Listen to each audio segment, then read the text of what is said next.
Hello everyone, मैं Priyanka Singh ICL classes में आपका फिर से एक बार स्वागत करती हूँ। फ्रेंड्स, अगर आपने मेरे चैनल को अभी तक सब्सक्राइब नहीं किया है तो आप इसे सब्सक्राइब कर लें और बेल आइकन को दबाना ना भूलें। तो चलिए आज हम पढ़ेंगे पॉलिटिकल साइंस का सेकंड बुक का फर्स्ट चैप्टर, जिसका नाम है राष्ट्र निर्माण की चुनौतियाँ। तो इस चैप्टर में हम पढ़ेंगे कि जब हमारा देश भारत स्वतंत्र हुआ था तो उस समय भारत के सामने कौन कौन सी चुनौतियां थी, स्वतंत्र भारत के सामने कौन कौन सी चुनौतियां थी, कौन कौन सी समस्याएं थी, और भारत का और पाकिस्तान का किस तरह से बंटवारा हुआ। तो ये सब चीजें हमें आज पढ़नी है। चलिए स्टार्ट करते हैं। हम सभी जानते हैं कि 15 अगस्त 1947 को हमारा भारत देश स्वतंत्र हुआ था और जवाहरलाल नेहरू को स्वतंत्र भारत का प्रथम प्रधानमंत्री चुना गया। जवाहरलाल नेहरू जो थे वो हमारे स्वतंत्र भारत के प्रथम प्रधानमंत्री थे। जवाहरलाल नेहरू ने जब हमारा देश आजाद हुआ था तो मॉर्निंग में एक भाषण दिया था जिसका नाम था भाग्य वधु से चिर प्रतीक्षित भेंट, जिसका मतलब था कि भाग्य से हम फिर से मिलने का वादा करते हैं, हम फिर से मिलेंगे और हमेशा एकता के बंधन में रहेंगे। चलिए आगे बढ़ते हैं। जब हमारा देश आजाद हो गया था, स्वतंत्र हो गया था, होने को हो रहा था, तो उस समय लोगों के मन में दो बातें थी जिन पर वो सभी सहमति करते थे कि अगर हमारा जो ये भारत है आजादी के बाद जब हम आजाद हो जाएंगे तो एक तो हमारे देश में क्या होगी, लोकतांत्रिक व्यवस्था होगी, मतलब लोगों को वोट देने का अधिकार होगा, क्योंकि उससे पहले तो ऐसा नहीं था, क्योंकि रजवाड़े थे उस समय। जब ब्रिटिश शासन था तो उस समय क्या था, रजवाड़े थे। कुछ क्षेत्रों पर, प्रांतों पर राजाओं का शासन था और कुछ पर क्या था, ब्रिटिश हुकूमत का था। तो सभी चाहते थे कि आजादी के पश्चात क्या हो, लोकतांत्रिक व्यवस्था को अपनाया जाए, ठीक है। और दूसरा था कि प्रत्येक व्यक्ति का पूर्ण विकास हो, लोगों की जो आधारभूत जरूरतें हैं उनको पूरा किया जाए, और विशेषकर जो गरीब वर्ग हैं और जो कमजोर वर्ग हैं उन पर विशेष ध्यान दिया जाए। कहने का मतलब यह है कि समाज में समानता लाई जाए, जो कमजोर और गरीब वर्ग हैं उन्हें भी दूसरे जो और आगे, मतलब आगे जो बड़े वर्ग थे जिनका विकास हो चुका था, ठीक है, जो सही थे, उनके बराबर इनको लाया जाए ताकि पिछड़ापन दूर हो सके। तो एक तो लोकतांत्रिक व्यवस्था अपनाना चाहते थे, दूसरा वो पूर्ण विकास करना चाहते थे। ये दो बातें थी जिन पर सभी लोग सहमत थे। आगे चलते हैं। आगे है स्वतंत्र भारत के सामने 3 मुख्य चुनौतियां। जब हमारा देश भारत स्वतंत्र हो गया था तो उसके सामने कुछ चुनौतियां थी कि अब भारत को किस तरीके से चलाया जाएगा, शासन किस तरीके से होगा, समस्याएं कौन कौन सी है और उन्हें हम किस तरीके से सुलझा सकते हैं। तो पहली जो चुनौती थी वो थी एकता के सूत्र में बांधना। एकता के सूत्र में बांधना मतलब एक ऐसे स्वतंत्र भारत का निर्माण करना है हमें कि जो अखंड हो, जिसे कोई तोड़ ना सके। क्योंकि भारत विभिन्नता वाला देश है। कैसा देश है, विभिन्नता। उसमें बहुत सारी जाति, धर्म, संस्कृति, संप्रदाय, भाषा, रीति रिवाज वाले लोग रहते हैं। इसमें अलग अलग भाषा वाले लोग रहते हैं, संस्कृति वाले लोग रहते हैं और धर्मों को मानने वाले रहते हैं। तो ऐसे में बेटा एकता बनाए रखना बहुत बड़ी चुनौती थी, बहुत बड़ी समस्या थी। सभी लोगों को एक कैसे रखें, है ना, तो इनको एकजुट करना सबसे बड़ी चुनौती थी। दूसरी थी कि लोकतंत्र व्यवस्था को अपनाना, कि ऐसे भारत का निर्माण हो कि उसमें क्या हो, लोकतांत्रिक व्यवस्था हो, जो सरकार हो वो लोग खुद चुने, लोगों को वोट डालने का अधिकार हो और उनके जो मौलिक अधिकार है, मतलब उनके जो मूलभूत अधिकार हैं, उनका हनन ना हो, उनका दुरुपयोग ना हो। सभी को क्या हो, वोट डालने का अधिकार हो, सभी अपने प्रतिनिधि को स्वयं चुने और अपनी सरकार का निर्माण खुद करें। देश पर क्या हो, जनता का शासन हो, ना कि राजा का शासन हो। निरंकुश व्यवस्था ना हो, लोकतंत्र का मतलब होता है बेटा लोगों का तंत्र, यानी लोगों का शासन, जनता का शासन, ठीक है। तीसरी समस्या थी, तीसरी चुनौती ये थी कि समाज का निर्माण या समाज का विकास किस तरह से हो, समाज का हम कल्याण किस तरीके से कर सकते हैं। तो हम समाज का कल्याण इस तरीके से कर सकते हैं कि जो पिछड़े हुए लोग हैं या अल्पसंख्यक हैं, तो हम उन्हें कुछ सुविधाएं इस तरीके से दें या हम उन्हें कुछ ऐसा आरक्षण दें किसी क्षेत्र में, किसी विशेष क्षेत्र में, कि वो भी बाकी वर्गों के बराबर आ जाएं। तो चुनौती यह थी कि सभी वर्गों का कल्याण, सभी के साथ समानता का बर्ताव किया जाए। पहले तो सभी के साथ समानता होगी तभी सबका पूर्ण विकास होगा, और वंचित या पिछड़े वर्ग को या अल्पसंख्यकों को, ठीक है, खास सुरक्षा दी जाए ताकि वो अपना विकास कर सके। आर्थिक रूप से उनका विकास होगा, ठीक है, और गरीबी क्या होगी, समाप्त होगी। जब उन्हें बाकी लोगों की तरह सुख सुविधाएं मिलेंगी, ठीक है, आधारभूत सारी सुविधाएं मिलेंगी, तो क्या होगा, गरीबी दूर हटेगी। ठीक है, तो ये हमारे 3 पॉइंट थे जो भारत के सामने मुख्य चुनौतियां बनकर सामने आए थे। एकता के सूत्र में बांधना, दूसरा लोकतांत्रिक व्यवस्था को अपनाना, और तीसरा था समाज का कल्याण। चलिए आगे बढ़ते हैं। आगे हम पढ़ेंगे कि जब हमारे भारत देश का विभाजन हुआ था उसमें पाकिस्तान अलग हुआ था। भारत से एक नया राष्ट्र बना था पाकिस्तान। आज़ादी के समय 15 अगस्त को 2 नए राष्ट्रों का निर्माण हुआ था। 2 नव स्वतंत्र राष्ट्र बने थे, एक पाकिस्तान और दूसरा भारत। तो उस समय लोगों को क्या क्या समस्याएं हुई थी और उसका क्या क्या परिणाम हुआ। तो चलिए चलते हैं। देखिए, सबसे पहले हम पढ़ेंगे विभाजन। विभाजन का मतलब क्या होता है? विभाजन का मतलब होता है 2 हिस्सों में बट जाना। ठीक है, विभाजन का मतलब होता है बंटवारा। सीमा के बीच हो, क्षेत्रों के बीच हो, या किसी भी 2 चीजों के बीच हो, 2 लोगों के बीच हो। अगस्त 1947 को 2 राष्ट्र भारत और पाकिस्तान विभाजन के कारण अलग हो गए। दोनों का बंटवारा हो गया।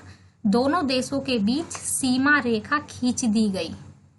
ये दोनों राष्ट्र क्या हो गए थे? अलग हो गए थे। विस्थापन का क्या मतलब होता है? विस्थापन का मतलब होता है किन्हीं कारणों की वजह से एक स्थान से दूसरे स्थान पर चले जाना। वो कुछ भी कारण हो सकता है, ठीक है, या तो कोई प्राकृतिक आपदा हो सकती है, या कोई दंगा हो सकता है, लड़ाई झगड़ा हो सकता है, कुछ भी कारण हो सकता है, नौकरी, व्यापार, कुछ भी। और पुनर्वास का मतलब होता है दोबारा से किसी स्थान पर बसना या रहना। तो ये 3 चीजें हमने पढ़ी। अब हम आगे पढ़ेंगे कि जो विभाजन की प्रक्रिया थी उस समय क्या क्या हुआ, किस प्रकार बंटवारा हुआ और उसके बाद उसके क्या परिणाम देखने को मिले। तो विभाजन के समय बहुत सारी कठिनाइयां थी जिनका लोगों ने सामना किया। भारत और पाकिस्तान नाम के 2 देशों के बीच विभाजन हो, ऐसा बोला गया। एक द्विराष्ट्र सिद्धांत को रखा गया कि जो भारत है, भारत में क्या होगा, 2 राष्ट्र बनेंगे। एक बनेगा भारत और दूसरा भारत से अलग करके पाकिस्तान। दोनों का अलग बंटवारा होगा। और जो बंटवारा होगा वो कैसे होगा? धार्मिक बहुसंख्या को बंटवारे का आधार बनाया जाएगा। कहने का मतलब यह था कि जिन क्षेत्रों में मुसलमान ज्यादा हैं, वहां पर मुसलमान ज्यादा संख्या में हैं, वहां पर क्या होगा, वो एरिया क्या होगा, वो पाकिस्तान कहलाएगा। और जहां पर हिंदू लोगों की आबादी ज्यादा है जिन भूमि क्षेत्रों पर, वो लोग क्या हो जाएंगे, वो भारत के हिस्से हो जाएंगे। ये उनका मानना था। परंतु ये इतना इजी नहीं था, इतना आसान नहीं था। इसके सामने भी बहुत सारी कठिनाइयां थी। लोगों के मन में बहुत सारे विचार थे, बहुत सारी विचारधाराएं थी, और आपस में इसके वो विरोधी भी थे कुछ लोग। तो पहली कठिनाई यह थी कि ऐसा कोई क्षेत्र नहीं था जहां मुसलमान बहुसंख्यक हों। मतलब ऐसा नहीं था, कोई पर्टिकुलर एरिया नहीं था कि जहां पर बहुत ज्यादा मुसलमान हो, कोई एक ऐसा हो और उसे हम पाकिस्तान बना दे, ऐसा भी नहीं था। ऐसे कुछ एरिया ऐसे थे कि जहाँ पे कुछ संख्या में मुसलमान थे, थोड़े ज्यादा। तो ऐसे केवल 2 क्षेत्र थे जहाँ मुसलमान अधिक मात्रा में थे।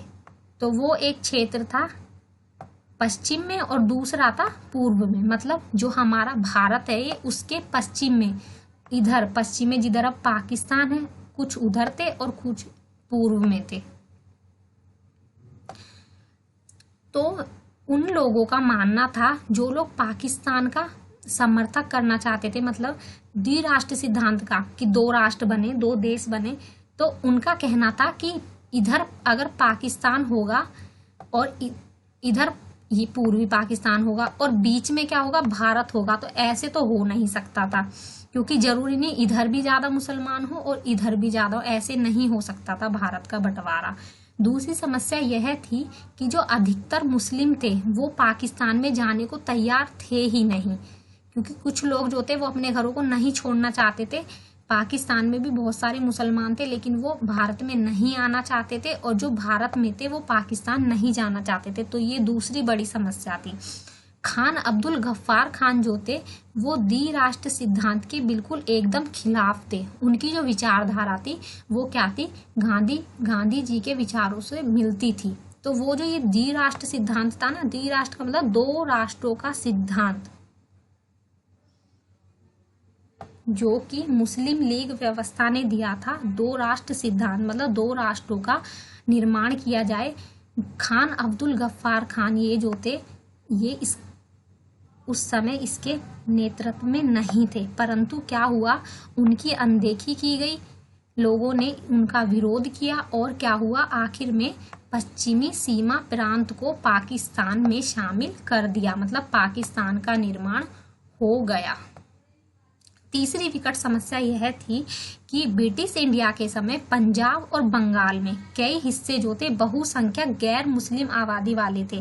कहने का मतलब यह है कि जो उस समय पंजाब का एरिया था आधा पाकिस्तान में था, उधर क्या थे, कुछ हिंदू लोग भी रहते थे और कुछ अल्पसंख्यक भी रहते थे, मतलब और धर्मों के लोग भी रहते थे। पाकिस्तान के पास अधिक मात्रा में हिंदू और सिखों की आबादी थी।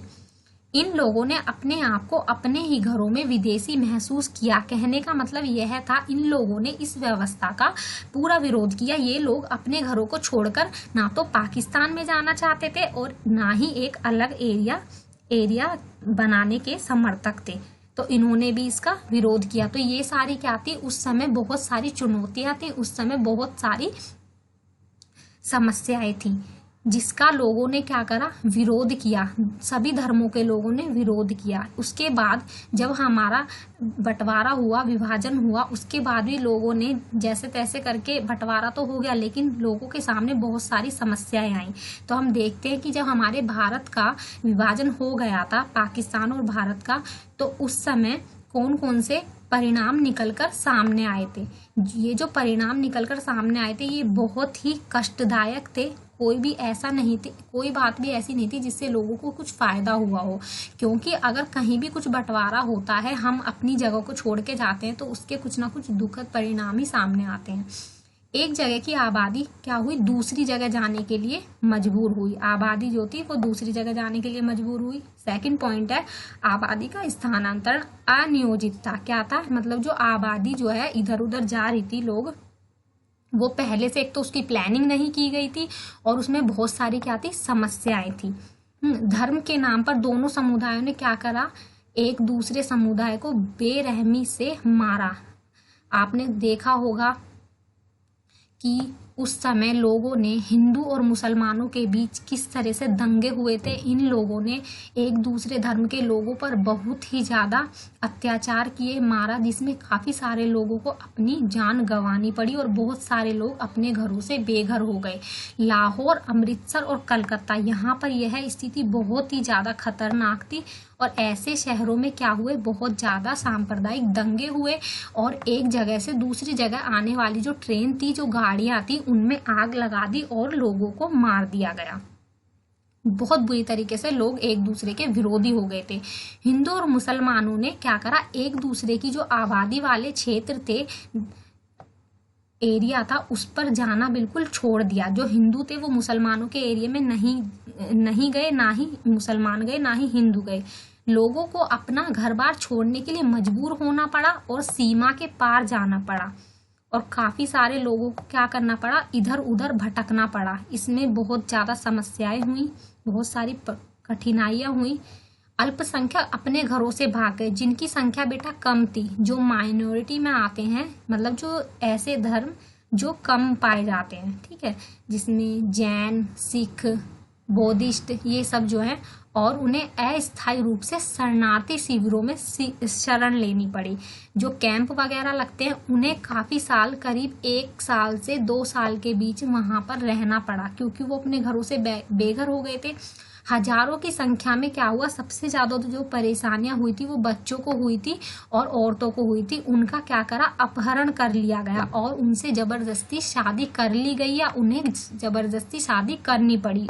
और जिस धर्म में उन्होंने अपहरण करने वाले धर्म को अपनाना पड़ा, और कुछ लोगों ने अपने परिवार की इज्जत को बचाने के लिए अपनी बहू बेटियों को स्वयं ही मार डाला।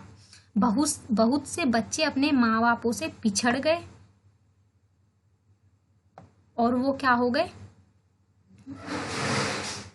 और इसके बाद क्या हुआ, वित्तीय संपदा के बंटवारे के साथ साथ टेबल कुर्सी, टाइपराइटर, पुलिस के वाद्य यंत्र का भी बंटवारा हुआ। सरकारी और रेलवे कर्मचारियों का भी बंटवारा हुआ, मतलब जो लोग गवर्नमेंट जॉब पर थे उनका भी बंटवारा किया गया। तो ये सारे परिणाम थे जो विभाजन के बाद, बंटवारे के बाद हुए थे, हिंदुस्तान और पाकिस्तान अलग होने के बाद, जो कि बहुत ज़्यादा परेशानियों से भरे थे। इसमें लोगों को बहुत ज़्यादा हानि हुई। आगे चलते हैं। बंटवारे के कारण करीब 80 लाख लोग, ये बहुत बड़ी संख्या थी, 80 लाख लोग अपने घरों से क्या हो गए, अपने घरों से छोड़कर चले गए, सीमा पार चले गए। और इन्हें क्या करना पड़ा, अपने घरों को छोड़कर दूसरे देशों में जाना पड़ा, सीमा पार करके ये क्या हो गए, बेघर हो गए। और करीब काफ़ी सारे लोगों को अपने प्राण गंवाने पड़े, मर गए। कितने थे वो, करीब बंटवारे की हिंसा में लगभग 5 से 10 लाख लोग, 10 लाख लोग इसमें मारे गए बुरी तरीके से। कहने का मतलब यह है कि ये जो बंटवारा हुआ था, बिल्कुल इसमें लोगों को कहने का मतलब था कि इसमें लोगों के दिल के 2 टुकड़े हो गए थे, वो बट गए थे बहुत बुरी तरीके से, जिसके परिणाम बहुत ही कष्टदायक हुए। इससे लोगों को कुछ भी फायदा नहीं हुआ सिवाय नुकसान के। सबसे ज़्यादा बड़ी बात तो यह थी कि इसमें आर्थिक रूप से और सामाजिक रूप से लोगों को बहुत ज़्यादा परेशानियों का सामना करना पड़ा। आगे चलते हैं आगे हम पढ़ेंगे कि रजवाड़े क्या थे उस समय जब ब्रिटिश शासन चल रहा था आज़ादी से पहले। तो उस समय रजवाड़े क्या थे, उनकी संख्या क्या थी और किस तरह से उनका देश पर शासन चल रहा था, और आज़ाद होने के बाद इन रजवाड़ों ने किस तरह से एक स्वतंत्र राज्य की घोषणा करनी स्टार्ट कर दी थी। तो ब्रिटिश इंडिया को 2 भागों में बांटा गया था। एक भाग तो वो था कि जिस पर ब्रिटिश सरकार का दबदबा था, जो कि अंग्रेजों के शासन में था। ठीक है, इन पर पूरी तरीके से, इस वाले हिस्से पर क्या था, अंग्रेजी सरकार का दबदबा था, नियंत्रण था। ठीक है, यहाँ पर अंग्रेज शासन चलाते थे। जो दूसरे थे, जो छोटे छोटे थे, उस पर क्या था, देसी रजवाड़ों का था, देसी राजाओं का। ठीक है, जो भारत के राजा शासन करते थे। तो 2 भागों में बटा हुआ था, एक रजवाड़े और दूसरा ब्रिटिश प्रभुत्व वाले भारतीय प्रांत। तो ब्रिटिश प्रभुत्व वाले भारतीय प्रांतों पर अंग्रेजी सरकार का नियंत्रण था, ये मैंने आपको बता दिया। एक हिस्सा जो था इस पर अंग्रेजों का नियंत्रण था, और दूसरा जो था उस पे देश के राजाओं का शासन था, जो पहले से शासन चलाते हुए आ रहे थे। इन्हें रजवाड़े बोला जाता था। दूसरी तरफ छोटे बड़े आकार के कुछ राज्य और थे जिन पर राजाओं का शासन था, इन्हें रजवाड़े कहा जाता था। जिन पर राजाओं का शासन था उन्हें क्या कहा, उन्हें रजवाड़े कहा गया। ठीक है, अंग्रेजी प्रभुत्व के अंतर्गत आने वाले भारतीय साम्राज्य के 1/3 भाग पर क्या थे, रजवाड़े थे। कहने का मतलब यह है कि इंडिया के 3 भाग हैं मान लो, उसमें से 2 भाग जो थे वो तो अंग्रेजी सरकार के हुकूमत में थे, और जो 1 भाग था वो था भारतीय रजवाड़े, यानी उस पर राजाओं का शासन था। और जो रजवाड़ों की संख्या थी उस समय बेटा, रजवाड़ों की संख्या थी 565 प्रांत थे, जहां पर छोटे छोटे प्रांत थे जहां पर राजाओं का शासन था, क्योंकि उस समय लोकतांत्रिक व्यवस्था नहीं थी और इसमें भी बहुत सारी समस्याएं थी। जब हमारा देश स्वतंत्र होने वाला था तो उस समय इनमें क्या क्या समस्याएं देखने को मिली। ये जो रजवाड़े थे इन्होंने किस किस चीज की मांग उठाई, तो ब्रिटिश राज की समाप्ति के साथ ही, मतलब जब अंग्रेज जो थे वो हमारे यहाँ से जा रहे थे, जब भारत को आज़ादी मिल गई थी, तो उन्होंने बोला कि कानूनी रूप से रजवाड़े भी स्वतंत्र हो जाएंगे, भारत को स्वतंत्रता मिलेगी, और जहाँ पर रजवाड़ों का शासन था, मतलब राजा शासन चला रहे थे, वहाँ पर भी क्या होगा, वो भी स्वतंत्र हो जाएंगे, और वो या तो वो भारत में मिल सकते हैं या वो पाकिस्तान में मिल सकते हैं, या वो अपना स्वयं क्या कर सकते हैं, अपना अस्तित्व बना सकते हैं। कहने का मतलब ये है कि जो रजवाड़े थे या तो वो भारत में चले जाएं या फिर वो पाकिस्तान में शामिल हो जाएं, या वो अपना एक अलग राज्य भी बना सकते हैं। यह फैसला जो था रजवाड़ों की प्रजाओं को नहीं करना था, क्योंकि जो प्रजा थी उन्हें ये सब अधिकार नहीं थे, ये सिर्फ राजाओं को यह फैसला लेने का अधिकार था कि उन्हें क्या करना है। तो उन्होंने क्या करा, उन्होंने भी एक अलग स्वतंत्र राज्य बनाने की घोषणा कर दी। रजवाड़ों में जो शासक थे, जो राजा थे, उन्होंने क्या बोला कि हमारा भी क्या हो, जैसे पाकिस्तान अलग हो गया उसी तरीके से एक हमारा भी, मतलब एक अलग ही क्या बन जाए, एक राज्य बन जाए, है ना, इस तरीके से। तो अखंड भारत के अस्तित्व पर खतरा मंडरा रहा था, क्योंकि जो रजवाड़े थे उन्होंने भी एक अलग सीमा प्रांत की स्वतंत्र राज्य की घोषणा कर दी थी। ठीक है, तो त्रावणकोर के राजा ने अपने राज्य को स्वतंत्र रखने की घोषणा की। सबसे पहले यहाँ पर हुआ, उसके बाद हैदराबाद के निजाम ने भी ऐसी ही घोषणा कर दी। जो रजवाड़े थे, यहाँ पर राजाओं का शासन था, धीरे धीरे ये क्या करने लग गए, सारे ही स्वतंत्र राष्ट्र की घोषणा करने लगे। ज्यादातर रजवाड़ों में शासन जो था अलोकतांत्रिक रीति से चलाया जाता था। कहने का मतलब यह था कि वहां पर लोकतांत्रिक व्यवस्था नहीं थी। रजवाड़ों के जो शासक थे, मतलब जो राजा थे, शासक का मतलब होता है राजा,